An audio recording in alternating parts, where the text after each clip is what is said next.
अगर ऑडिशंस देने के बाद आपको फ्रस्ट्रेशन आता है तो आप ऑडिशन देना बंद करो।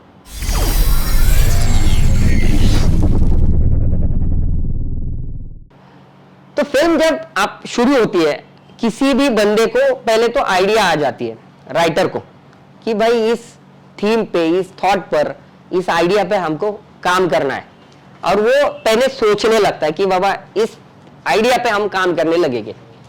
तो पहले, सबसे पहले क्या आता है फिल्म में? तो आइडिया आता है, कुछ थॉट आता है, कुछ कंटेंट आता है। ये आइडिया थॉट कहां से आता है? तो तुम्हारे मेरे आजू बाजू में जो भी कुछ घटता है, मतलब कुछ इंसिडेंट्स होता है, ये होता है, वो होता है, उसके हिसाब से हमको कुछ आइडिया आता है। हम कुछ पढ़ते हैं, रीड करते हैं, कुछ फिल्म देखते हैं या कुछ चीजें सुनते हैं, उसमें से हमको आइडिया आता है। या फिर हम कुछ रिसर्च करते हैं, रिसर्च करते करते कुछ आइडिया आ जाता है।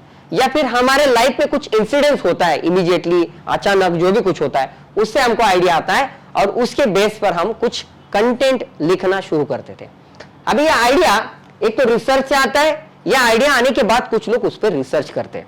तो रिसर्च फिल्म की या किसी भी दुनिया की कोई भी चीज आप करने लगो तो उसमें सबसे इंपॉर्टेंट चीज है, अगर आप एक्टर हो और आप ऑडिशन को गए, आपको डायरेक्टली आपको कुछ पर्ची दी गई और आपको बताया कि भाई ये डायलॉग्स है, आपको बोलना है, तो ये डायलॉग तो बोलना है, लेकिन उसके बारे में रिसर्च आपको हुआ है, उसके कैरेक्टर के बारे में आपको पता है, वो कैरेक्टर कौन है, वो क्या करता है, वो उसको क्या पसंद है, उसको क्या नापसंद है, वो किस क्लास से आता है, किस जेंडर में आता है, किस उसका एजुकेशनल क्वालिफिकेशन क्या है, रहने सहने का तरीका क्या है, उसका चॉइसेस क्या है, उसका इकोनॉमिकल क्लास क्या है, वो सभी चीजों का आपको रिसर्च करके फिर उस कैरेक्टर को डिजाइन करना पड़ता है, जो कैरेक्टर स्क्रिप्ट में लिखा गया है। तो उसके हिसाब से पहले आइडिया आती है, उसके बाद रिसर्च होता है, या रिसर्च होने के बाद आइडिया कंसेप्ट पर काम होता है। उसके बाद क्या होता है? तो स्टोरी, स्क्रीन प्ले और उसका डायलॉग्स ये लिखा जाता है। तो ये सबसे पहली बात है कि फिल्म शुरू होते ही तुम्हारे हाथ में स्क्रिप्ट कोई नहीं देता। तो उसमें 3 अलग अलग कैटेगरीज होते हैं। पहले तो लीड रोल जो होता है उनको पूरा स्क्रिप्ट दिया जाता है। सेकेंडरी कैरेक्टर जो होते हैं, सपोर्टिंग कैरेक्टर, उनको उतना ही पार्ट दिया जाता है जितना उनका रोल है। अब 100 ऑडिशन जब देते हो तब आपको 2-3 काम उसमें से मिल जाते हैं। अगर ऑडिशंस देने के बाद आपको फ्रस्ट्रेशन आता है तो आप ऑडिशन देना बंद करो। मैं ऐसा क्यों कह रहा हूं, इसके लिए एक वजह है। ऑडिशन देना या ऑडिशन लेना ये एक प्रोसेस है, देना, जाना, आना, ये प्रोसेस है, ये होता रहता है, ये चलता रहता है। लेकिन मैंने बहुत से एक्टर ऐसे देखे कि जो ऑडिशन देते देते देते इतने फ्रस्ट्रेट हुए कि एक दिन उन्होंने छोड़ दिया कि भाई ये नहीं होता है मेरे से, अभी मैं जाता हूं, कहीं पर काम करता हूं, कहीं पर नौकरी करता हूं, या बीवी बच्चे, मेरा कुटुंब, घर बीर ये सब संभालता हूं, बस हो गया फिल्म इंडस्ट्री। ऐसे करके यहां पर बाय बाय करके चले जाते हैं, और जब वो चले जाते हैं तभी उनके लिए अपॉर्चुनिटी आ जाती है। जैसे मैंने कल भी मेरे लाइव सेशन में एक बताया था कि एक बंदा है जिसको कहीं जाना है और वो ट्रेन की पटरी पर रुका है, ट्रेन की राह देख रहा है स्टेशन पर। पहली ट्रेन आ गई, चली गई, जिधर जाना था वो ट्रेन मिल नहीं गई, दूसरी ट्रेन आ गई, चली गई, तीसरी ट्रेन आ गई, चली गई। उसको जहां पर जाना है वो ट्रेन उसको मिल नहीं रही, और जो ट्रेन आ रही है उसके लिए वो बंदा बना नहीं। तो ऐसे बहुत सी ट्रेन चली गई, चली गई, चली गई, चली गई, चली गई। अभी ये बंदा जो है वो एकदम फ्रस्ट्रेट हो गया, वो उसको इस चीज का थोड़ा सा घिन आ गया, और वो बोला यार ट्रेन ही नहीं आ रही यार, सालों से यहीं पर खड़ा हूं, मुझे यहाँ पर जाना है लेकिन ट्रेन नहीं आ रही। और वो एक दिन एक डिसीजन ले लेता है कि बस हो गया, अभी ट्रेन की राह नहीं देखते, घर चले जाते हैं। और वो उधर से निकल गया घर पे, और उसकी जो जहां पर जानी थी वही ट्रेन आके रुक गई, और वो ट्रेन आके रुक गई और वो चले गया। ऐसे तुम्हारी मेरे लाइफ में भी हो सकता है। अगर आप एक्टर बनने आए तो आपके पास पेशेंस होना सबसे जरूरी बात है। आपके पास पैसे नहीं होंगे तो भी चलेगा, आपके पास कुछ भी नहीं होगा तभी चलेगा, लेकिन आपके पास पेशेंस होना बहुत जरूरी है। क्योंकि हमारे पास बॉलीवुड में, हॉलीवुड में, हर इंडस्ट्री में एक चीज तो हमने देखी है कि भाई तुम्हारा करियर तुम्हारी लाइफ के किसी भी टर्न पे हो सकता है, 40 साल के बाद भी हो सकता है, 50 साल के बाद भी हो सकता है। कुछ कुछ लोगों के जो करियर है वो 80 साल के बाद शुरू होते हैं। तो ये जो चीज है इसमें आपको टिके रहना चाहिए और पेशेंस बनाए रखना चाहिए। उसके लिए ऑडिशंस का जो चीज है वो बार बार देते रहना चाहिए ना। ऑडिशंस में एक चीज सीखनी चाहिए कि भाई मुझे आज का जो कैरेक्टर दिया था ना वो मैं कल की जैसा नहीं किया ना, सिर्फ डायलॉग बोल के नहीं आया ना, तो वो कैरेक्टर मैंने अलग अलग किया क्या, उसका एक्सपेरिमेंट अलग अलग हुआ क्या। तो दिन ब दिन आप पे जो इनर प्रोग्रेस होगी ना आपकी, जिसमें आप इतना मतलब कोई भी कैरेक्टर आपको दिया गया तो वो कैरेक्टर के साथ आपकी बॉडी लैंग्वेज बिल्कुल वैसे ही काम करने लगेगी। ऑडिशन के बाद जो एक्टर्स के वर्कशॉप होते हैं ना, वर्कशॉप क्यों लिए जाते हैं? क्योंकि मैं कल भी वही एग्जांपल दिया, आज भी वही एग्जांपल दूंगा कि अगर समझो दो एक्टर है, एक हीरो है एक हीरोइन है। आज मैंने उनका ऑडिशन लिया, ये हीरोइन बंदी अच्छी दिख रही है मेरे बजट में, हीरो भी अच्छा दिख रहा है मेरे बजट में, ये हीरो का बाप ही मेरा प्रोड्यूसर है, चलो दोनों को ले लिया, फिल्म तो शुरू हो गई मेरी। अभी फिल्म हो गए पहले ही दिन, ये इसको पहचानती नहीं, ये इसको पहचानता नहीं, दोनों आज ही मिले और आज ही मैंने उनको बोला चलो अभी तुम्हारा पार्क में किस करने का सीन है, करो। तो ये कर सकते हैं क्या? समझो कर भी सकते हैं यार मजा है ना इसमें। लेकिन मुझे जो चाहिए एक्टर एज ए डायरेक्टर वो नहीं देख सकते, क्योंकि उनकी आपस में पहचान नहीं है। पहचान नहीं है मतलब कुछ चीजें, मतलब समझो आगे पहले ही दिन आप मुझे मिलोगे तो आप करोगे क्या? मैं कहिया तो आप मुझे छोड़ोगे क्या? स्पेशली लड़कियां नहीं ना। पहले दिन हमको किसी को इमीडिएटली इतना जोर से हग नहीं कर सकते, हम कुछ डिस्टेंस से बात करते हैं, hi hello how are you, my name is this your name, okay okay, ऐसे बात करके हम चले जाते हैं। जब हमारी धीरे धीरे धीरे धीरे पहचान बढ़ती जाती है तो महीने भर में हम हाथ मिलाते हैं, उसके बाद कंधा मिलाते हैं, उसके बाद हम हक करते हैं, उसके बाद शायद बहुत कुछ कर सकते हैं। कुछ लोगों को इतना फास्ट होते हैं वो पहले दिन में सब कुछ कर जाते हैं, तो वो एक्टर नहीं होते तो जो होता है ना, जब आप एक्टिंग करते हो, दो बंदे एक साथ अगर बात कर रहे हैं, दो भाई भाई अगर एक साथ डायलॉग बोल रहे, तो वो बचपन से एक साथ है, सालों से एक साथ है, तो उनका बॉडी लैंग्वेज भी आपस में बात करता है। मतलब तुम्हारा मेरा बॉडी भी आपस में बात करता है। जब मैं यहां पर बैठता हूं तो मैं सिकुड़ के बैठता हूं, कैसे भी बैठता हूं, वो मेरा बॉडी लैंग्वेज है। तुम्हारी मेरी बॉडी की पहचान होनी चाहिए, और वो कब होती है? जब हम वो दो एक्टर को घुल मिल देने लगे, उनको एक वक्त दिया, उसके लिए हम एक्टर्स का वर्कशॉप लेते हैं, तो ये दोनों लोगों की पहचान हो जाती है, वो आपस में घुल मिल जाते हैं। उनके घुल मिल जाने के बाद, एक अरसा जाने के बाद, उनके आपस में जो बात होगी वो अलग होगी, और पहले दिन मिलने बराबर की बात होगी वो अलग होगी। तो इसके बाद वो दो लोग आपस में घुल मिल जाते हैं, और उसके बाद मैंने अगर उनको कहा कि भाई तुमको इसको भगा के लेके जाना है, तुमको इसको कान के नीचे बजा देना है, तो ये सब अच्छी तरह से होता है। लेकिन ये पहले दिन मैं बोल दूं तो ये गड़बड़ होगी, टेक्निकली वो इतना स्ट्रांग नहीं होगा, आपका बॉडी उसको सपोर्ट नहीं करेगा। इसके लिए एक्टर्स के वर्कशॉप होते हैं, तो ये एक्टर के वर्कशॉप होते हैं। ये अभी लोकेशन हंटिंग, रेकी विकी, ये आपके बारे में थोड़ा सा अलग है, इसीलिए नहीं बताया। दूसरी बात है शेड्यूल मेकिंग। शेड्यूल आपके एक्टर्स के बारे में सब इंपॉर्टेंट चीज है। आप कितने बंदों को शेड्यूल पता है, शेड्यूल कैसे होता है, क्या आपने देखा है? 1 2 3 4 लोगों को पता है, ओके।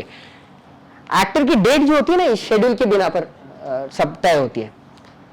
आपका शेड्यूल, आपका आना, आपका जाना, ये सब तय होता है।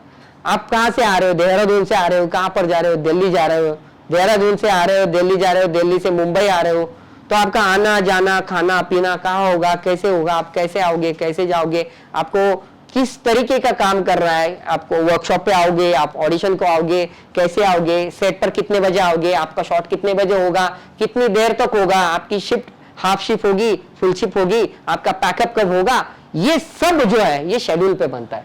तो इस शेड्यूल पे आपको समझ के लेना चाहिए कि भाई मेरे को अगर 7 बजे का कॉल टाइम दिया है और मेरे को समझ में नहीं आया 7 बजे का कॉल टाइम, और मैं 9 बजे चलेगा तो चलेगा क्या? अगर 9 बजे नहीं चलेगा, मैं 5 बजे उठ के चलेगा तो भी चलेगा क्या? तो ये जो है ये शेड्यूल भी आपको समझ में आना चाहिए। ये शेड्यूल बहुत इंपॉर्टेंट चीज है जो वर्क करता है फिल्म के हर चीज के ऊपर। उसके बाद क्या होता है, लुक टेस्ट होता है। ये एक्टर के बारे में सबसे इंपॉर्टेंट चीज है। लुक टेस्ट मतलब क्या है, तो आपको जो भी कैरेक्टर दिया गया है उस कैरेक्टर के लिबास में, उसके कॉस्ट्यूम में आप कैसे दिखते हो, आप कैसे चलते हो, कैसे बोलते हो, आप कैसे नजर आते हो, और आप कैमरा पर एक्चुअली कैसे दिखोगे उस कैरेक्टर में। जब आप बच्चे थे तो आप कैसे दिखोगे, आप जवान हो गए तो कैसे दिखोगे, आपकी शादी हो गई तो कैसे दिखोगे, आप बूढ़े हो गए तो कैसे दिखोगे, आप समझो अमीर हो गए, गरीब हो गए, आप बीमार हो गए, आप अच्छे खासे, तो आप कैसे दिखोगे। अलग अलग इसमें आपका लुक चेंज करके, मेकअप करके, गेटअप करके, कॉस्ट्यूम करके, टॉप टू टॉप अलग अलग एक्सेसरीज पहना के आपको दिखा जाता है, और उसमें आपके लुक्स तैयार होते हैं। और वो समझो अभी 5 ऐसी फिल्म है, 5 ऐसी फिल्म में अमिताभ बच्चन, हमको पता है कि ये बहुत फेमस एक्टर है, लेकिन उनका जो कैरेक्टर दिया गया है, उनको जो मेकअप किया गया है, वो मेकअप करने के लिए 6-6 घंटा लगता था, और 6 घंटा मेकअप बनाने के लिए और उतना ही 1-2 घंटा मेकअप निकालने के लिए उनको लगता था। तो उतनी देर वो बैठेगा एक्टर, उतना मेकअप करेगा, सब ये सब करेगा, और उसके बाद एक्टिंग भी करेगा, तो ये शेड्यूल में बिठाना पड़ता है। ये सब करने के लिए ये लुक टेस्ट होना बहुत जरूरी, कि वो जो गेटअप किया है, समझो बाहुबली का बंदा है 30 किलो का, और उसको कपड़े और सब पहना दिया 60 किलो का, तो वो चलेगा भागेगा कैसा। तो ये सब पहले पहना के उसको एक्चुअल सब वो जो करना है वो करवा के लेते हैं, देखते हैं। समझो मेरी शेर के साथ फाइट है और मैं चींटी से भी डरता हूं, तो एक्चुअल का शेर आ गया तो मैं क्या करूंगा। तो समझो कुछ एनिमल है, कुछ कुत्ता है, बंदर है, बिल्ली है, उनके साथ अगर काम करना होगा ना, तो उनको पहले फैमिलियर होना पड़ेगा उनसे। तो इसके लिए हम ये सब लुक टेस्ट वगैरह करते हैं, उनके साथ वर्कशॉप्स करते हैं। उसके बाद ग्रुप डिस्कशन, और ये कंटेंट पे और ट्रीटमेंट पे बहुत ग्रुप डिस्कशन होता है। आप एक्टर लोगों ने किसके किसके साथ डिस्कशन करना जरूरी है। एक तो पहले अगर राइटर वहां पर होगा तो राइटर से डायरेक्ट आप बात हो सकती है, तो बहुत अच्छी बात है। तो राइटर से बात करना चाहिए कि भाई ये कैरेक्टर क्या है, उससे समझ के लो, क्योंकि उसने उसको जन्म दिया है। तो सबसे ज्यादा उस कैरेक्टर को अगर कौन जानता है तो वो राइटर जानता है। अगर किसी के बच्चे के बारे में बात करनी हो तो उसके माँ बाप से अगर बात करोगी तो ज्यादा आसानी से सही उसमें इंफॉर्मेशन मिलेगी। अगर पड़ोस में जाके उसके बच्चे के बारे में बात करोगे तो गलत इंफॉर्मेशन मिलेगा, इनका बच्चा बहुत है, डेंजर है वगैरह। तो ये जो डिस्कशन है, ये जब आप एक्टर के साथ मतलब राइटर के साथ करते हो, उसी लेवल पे डायरेक्टर के साथ करना चाहिए। अगर डायरेक्टर नहीं अवेलेबल हुआ तो असिस्टेंट डायरेक्टर के साथ करना चाहिए, को डायरेक्टर के साथ करना चाहिए, कि भाई ये कैरेक्टर है क्या, मैं जो कर रहा हूँ वो समझ में आया है, वो सही है ना, या गलत है, या कुछ और करना चाहिए मुझे। तो ये सब डिस्कशन से होता है। अपने साथ जो को एक्टर्स होते हैं उनके साथ डिस्कशन होना चाहिए। कभी कभी हम पहचानते भी नहीं आगे का एक्टर कौन है, और हम उसका भाई का रोल कर रहे होते हैं, हम उसके बीवी का रोल करते होते हैं, हम उसके शोहर का रोल करते होते हैं। हमारी कोई तो भी माँ आती है सिनेमा में जिनसे कभी हमने देखा नहीं, और उनके साथ माँ ऐसे करके हमको जो भी कुछ करना है, तो इन लोगों के साथ वो डिस्कस करना चाहिए, आपसे उनकी बातचीत होनी चाहिए। और जितने आप उनमें घुल मिल जाओगे, आपकी बात होगी, उतना आपका कैरेक्टर उभरता हुआ सामने आ जाएगा। उसके बाद क्या होता है, ये चेकलिस्ट भी जाने दो। कॉस्ट्यूम और आर्ट डायरेक्शन, ये आर्ट डायरेक्टर और कॉस्ट्यूम डायरेक्टर, ये जो दो चीज होती है ना, ये भी एक्टर के लिए बहुत जरूरी होती है। एक तो कॉस्ट्यूम डायरेक्टर रोजाना जो भी कुछ कांटेक्ट होता रहता है, कॉस्ट्यूम डायरेक्टर आपके कॉस्ट्यूम तय करता है, आप कौन से कपड़े पहनोगे, कौन से नहीं पहनोगे, उसका कलर क्या होगा, एक्सेसरीज क्या होगी, आपके साथ क्या क्या होगा। और आर्ट डायरेक्टर आपके आजू बाजू का सब सेट बनाता है और प्रॉपर्टी वगैरह सब देता है। तो इन दोनों का काम कैसे होता है, क्या होता है, ये भी समझ के लेना बहुत जरूरी है। कॉस्ट्यूम डिजाइनर आपको जो कॉस्ट्यूम प्रोवाइड करेंगी या एक्सेसरीज प्रोवाइड करेंगी, तो वो करेक्ट है क्या, जिस हिसाब से वो आपको दिए गए फिटिंग में आपको बैठते हैं क्या। या कभी कभी ऐसा होता है कि आप बहुत अच्छा एक्टर हो लेकिन कॉस्ट्यूम इतना लूज है को वो पैंट दिन में 2 बार नीचे जा रही है, तो आप एक्टिंग पे ध्यान दोगे क्या। मेरा डायलॉग बहुत अच्छा, मैं ऊपर हाथ किया तो खत्म हो गया नीचे का सब तो आपका एक्टिंग हो गया, आप हर बार ऐसे करोगे और तो ये नहीं होगा। या फिर वो टाइट कपड़े और आपको भागना है और जोर से कुछ कर, तो ये सब जो होता है ना, इसके लिए कॉस्ट्यूम डायरेक्टर से या कॉस्ट्यूम के बंदों से कोऑर्डिनेट होना बहुत जरूरी है। एक्टर कंफर्टेबल होना चाहिए हर चीज से। वो अगर मेरे सामने इधर कैमरा आ गया तो कैमरा कॉन्शियस हो सकता है, लाइट इतने हेवी, अभी इतना सा लाइट लगा तो पसीना आ रहा है, जब फिल्म के लाइट्स लगते हैं, HMI लगते हैं बड़े बड़े, तो इतनी गर्मी होती है, और उस गर्मी में हमको उसका ध्यान न देते हुए हमारा 100% आउटपुट वहां पर देना है, इतने लोगों के सामने देना है।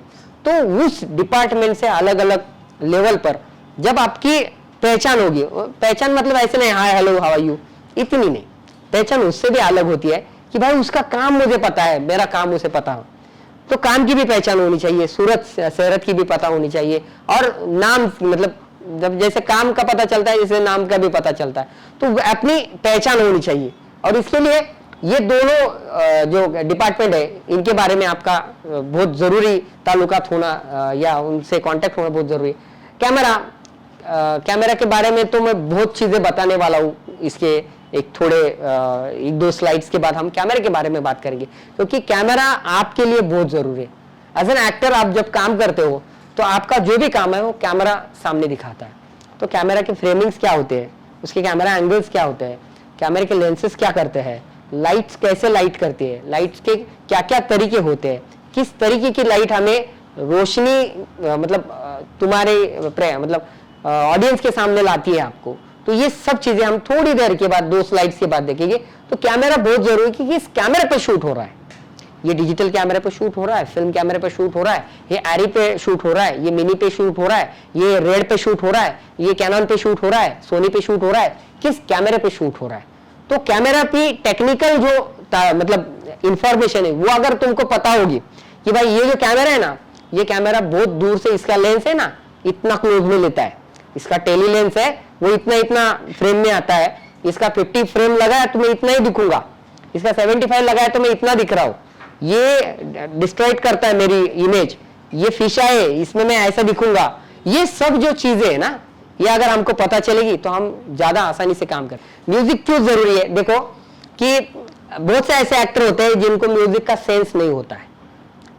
तुम पुराने जमाने के और अलग अलग मूवीज है जिसमें एक्टर्स जो है ना डांस नहीं करते थे, वो सिर्फ थिरकते थे, राजेश खन्ना के जैसे कुछ लोग होते थे, जंपिंग जैक जितेंद्र जैसे, वो कुछ भी डांस करते थे तो वो भारी लगता था, मतलब अरे यार क्या डांस, मिथुन दा, उसमें एक अलग अलग स्टाइल था, वो अपने अपने स्टाइल पे फेमस हो गए।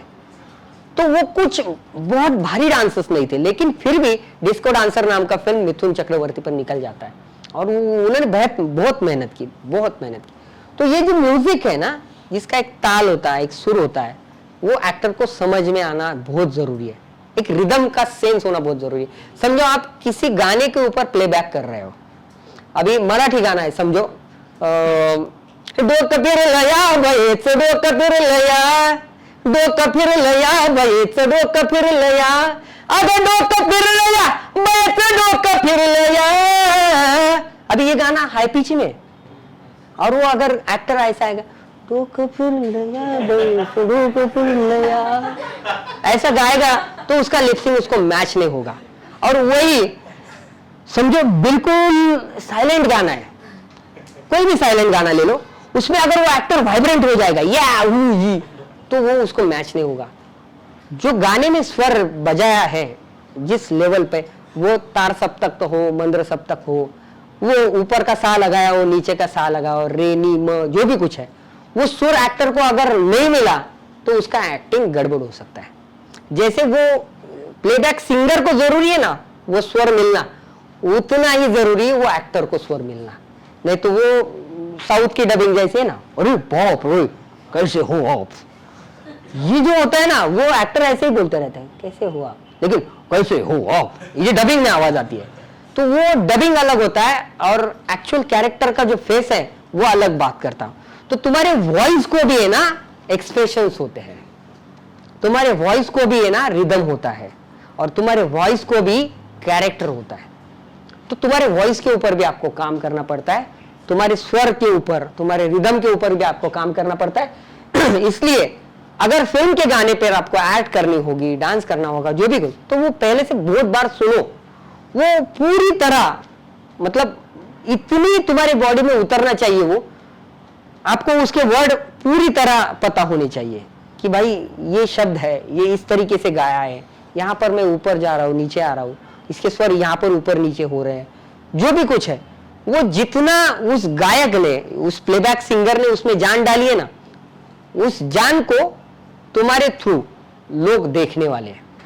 तो उसका चेहरा आप हो, अगर वॉइस वो है तो ये सब आपको दिखना चाहिए। बैकग्राउंड म्यूजिक भी बज रहा है, समझो अभी बहुत दुख भरी कहानी है कोई, तो बाहर पीछे वॉल्यूम बज रहा है, कुछ तो बांसुरी बज रही है, कोई हैपनिंग हो गया, संतूर बज रहा है।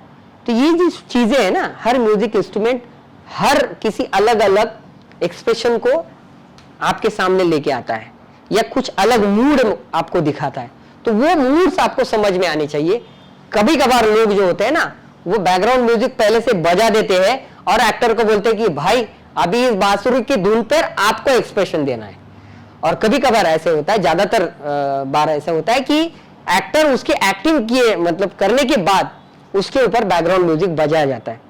तो वो बैकग्राउंड म्यूजिक जब बाद में बजाया जाता है ना, तो वो शूट होने वाले जो म्यूजिक डायरेक्टर है ना, करने वाले, वो कर देते हैं। लेकिन अगर कोई नया म्यूजिक डायरेक्टर होता है तो वो ढांटेडन कहीं भी डाल देता है। मतलब इंडियन बैकग्राउंड म्यूजिक इतना भद्दा है, मैं ऐसे मतलब बात कर रहा हूं, लेकिन सच में लाइफ में अगर बैकग्राउंड हम जीने लगे इंडियन मूवी के हिसाब से, तो अनाज में नमक न डालने के बराबर है। इतना बैकग्राउंड म्यूजिक तुम्हारे मेरे दिमाग पे हेवी कर दिया है।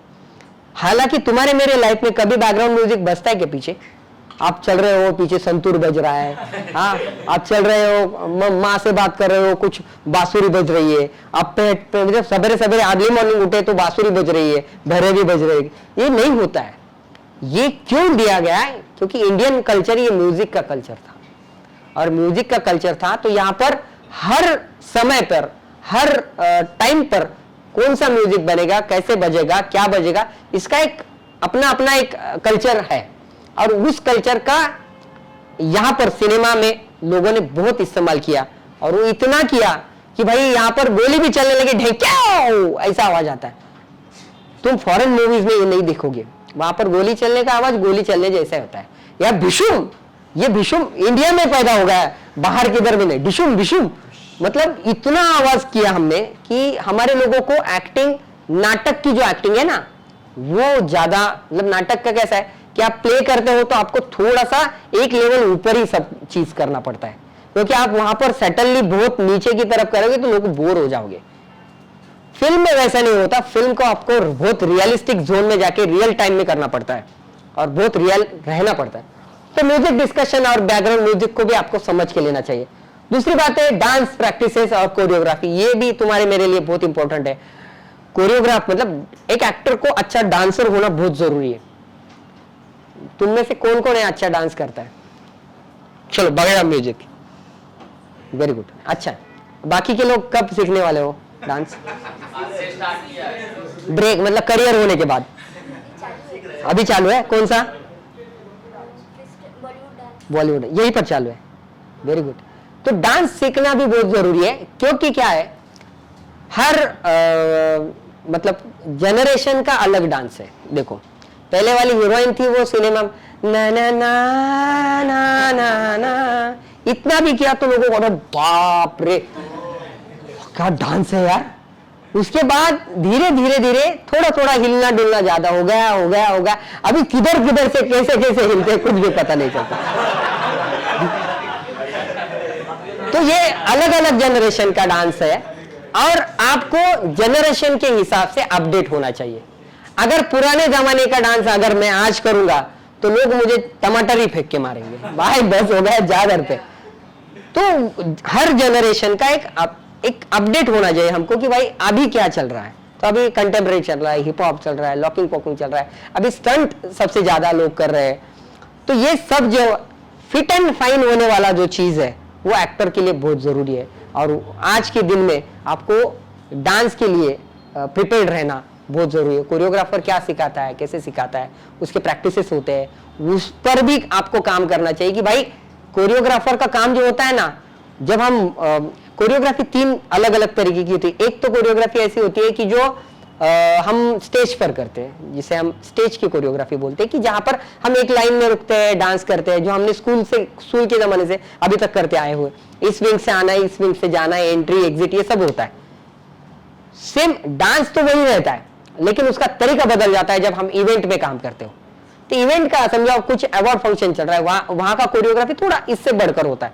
तो वहां पर शायद हीरो ऊपर से भी चला आ सकता है, किधर से जंप भी हो सकता है, बीच में फायर भी आ सकता है, ब्लास्ट भी हो सकता है। ये इवेंट का काम है। तो इवेंट की कोरियोग्राफी कुछ अलग होती है, थोड़ी अपग्रेड होती है। और फिल्म की कोरियोग्राफी उससे भी अलग होती है। फिल्म की कोरियोग्राफी सब टेक्निकल के ऊपर बेस्ड है। इसमें एडिट आता है, इसमें शॉट डिवीजन आता है, इसमें हर शॉट पे हमारी स्टेप क्या होगी, कैसे होगी, किस तरीके की मूवमेंट होगी, कौन सा डांसर कहां पर आएगा, कहां पर जाएगा, कहां से आएगा, कहां जाएगा, जंप कहां पर करेगा, फोकस कहां पर होगा, आउट फोकस कहां पर होगा, कैमरा मूवमेंट्स क्या होगी, जिमी जिप होगी, कैमरा ट्रॉली पे होगा, क्रेन पे होगा, कैसे होगा, क्या होगा, ये सब पेपर पे पहले कोरियोग्राफ करते हैं और उसके बाद उसके हिसाब से प्रैक्टिसेस करते हैं। तो पूरा गाना कभी भी हमको सिखाया नहीं जाता, वहां पर टुकड़ों टुकड़ों में हमको पहला स्टांजा सिखाया, 4 स्टेप सिखाया, उसके बाद थोड़ा और थोड़ा सिखाया। ये करते करते हमको 4-4 बीट, 8-8 बीट, 16-16 बीट में हमारा गाना धीरे धीरे कट कट करके शूट किया जाता है और फिर वो पैच करके एडिट किया जाता है। तो इसका भी टेक्निकल जो चीज है वो आपके पूरा मतलब अगर समझ में आया, दिमाग में आया, तो शायद आप अच्छी तरह काम करते हैं। लास्ट का जो है बजटिंग, ये प्री प्रोडक्शन का काम है, इसलिए बजटिंग, बजट में एक्टर लोगों के लिए बजट नहीं होता। शुरू में सब लोग बोलते हैं हमारी चीज मतलब फिल्म जो है ना बहुत जरा लो बजट है, तो आपको अभी तो हम नहीं दे सकते। तो ऐसा वाला एक्सपीरियंस आपको बहुत बार आने वाला है। आपको मिला हुआ काम आप छोड़ो मत, क्योंकि आपको कौन सा काम तुम्हारे लाइफ का टर्निंग पॉइंट होगा ये हम नहीं बता सकते। तो आप पैसों की तरह भागना तो जरूरी है, पैसे कमाना जरूरी है, लेकिन अगर पैसे कमाना यही टारगेट आपने रखा तो शायद आपका करियर उस पैसे के बिना जितना आगे जा सकता है उतना नहीं जा सकेगा। तो आपको दोनों चीज बैलेंस करनी चाहिए। आपको पैसे तो मिलने चाहिए, नुकसान भी नहीं होना चाहिए, लेकिन काम हाथ से नहीं जाना चाहिए। काम करते रहे। शुरू शुरू में तो आपने जितना मिल सके उतना काम करना बहुत जरूरी है। आपने एक तगड़ी प्रोफाइल बनाना बहुत जरूरी है। जब आपकी प्रोफाइल इतनी तगड़ी होगी कि भाई आप कहीं पर भी जाओगे ना, तो ऑडिशन में सिर्फ आपको मेल में उसका आपका प्रोफाइल भी भेज दिया ना, तो वो बंदे ने समझ में लेना चाहिए कि भाई इसके बहुत से ऑडिशन में मैंने ऐसे देखे लोग कि जिनकी हैसियत भी नहीं होती, वो लोग आपके ऑडिशन, अच्छा वो ऐसा करके दिखाओ, हाँ तो अगर आप 60 साल के हो गए तो कैसे करोगे, ये ऐसा करके आपको मतलब सिर्फ ऐसे दिखा कि मेरे को बहुत पता है, तो भाई ये चलेगा। आपने नहीं ये क्लोज में अच्छा नहीं दिखेगा, इसको निकाल दो भाई, वो पहले वाला बंदा था वो अच्छा था। ये ऐसे वाले लोग भी बैठते हैं ऑडिशन में, वो आपका टाइम खोटी करते हैं, आपका टाइम खराब करते हैं। लेकिन इससे डिस्टर्ब नहीं होना है, इससे बूस्टअप होना है। बूस्टअप होना है, आगे आगे बढ़ते जाना है। कोई भी आपकी जो भी अपॉर्चुनिटी है वो छोड़ना नहीं है। हर अपॉर्चुनिटी को आपको वो एक सुनहरा मौका समझ के ग्रैब करना चाहिए और उसमें कुछ ना कुछ कर